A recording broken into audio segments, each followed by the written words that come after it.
This is KIMT Storm Team 3, weather coverage you can count on.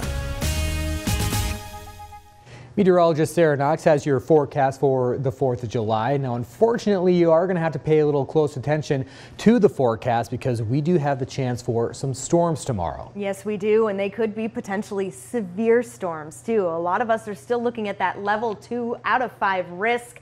Before we get there, let's take a peek at Austin throughout the day. We got some cloudy skies, then some clear skies, then the clouds rolled right back in, and they were pretty dark there for a while, but didn't see any rain actually come from the sky in Austin. Maybe saw some flashes of lightning off in the distance. You can still see some of that cloud-to-cloud lightning if you take a peek outside and you're looking predominantly to the northeast. That's where a lot of this activity is now. As for temperatures, well, we climbed well above the average. Once again, lots of 90s on the board here throughout the day. Rochester came close.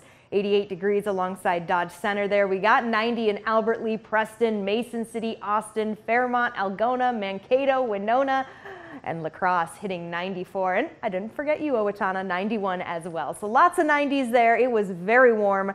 Luckily, current temperatures are a little more on the comfortable side. However, a lot of us are still standing strong in the upper 70s, including Albert Lea, Austin, Osage, currently at 79. Preston add to the list. These temperatures will go down, just not a ton. It'll be a fairly warm evening and kickoff to our 4th of July, which tells you it's going to be another warm day as we head through the 4th.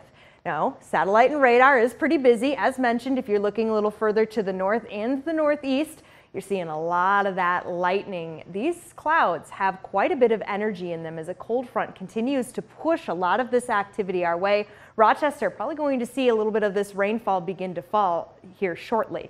I did want to take a peek at this right here. This was probably the only cell kind of in the majority of our area, but as you can see over the course of the last hour, it just fizzled away. I'm hoping to see some of this do that. However, we could definitely use the rainfall. So any rain it wants to give us, great. The lightning, maybe that'd be nice to see settle down a bit. Right now, moving through places like Mazeppa, Cannon City, and as mentioned, heading into Rochester.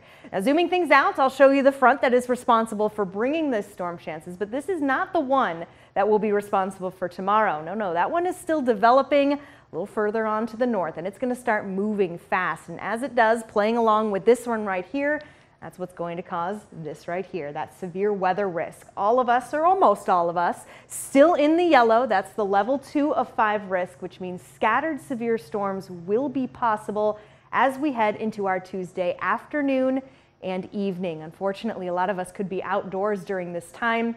If these severe storms do pop, we're looking at more of a hail and wind event. The tornado risk remains on the low side, which is good news, but we don't want to deal with large hail or strong damaging winds either.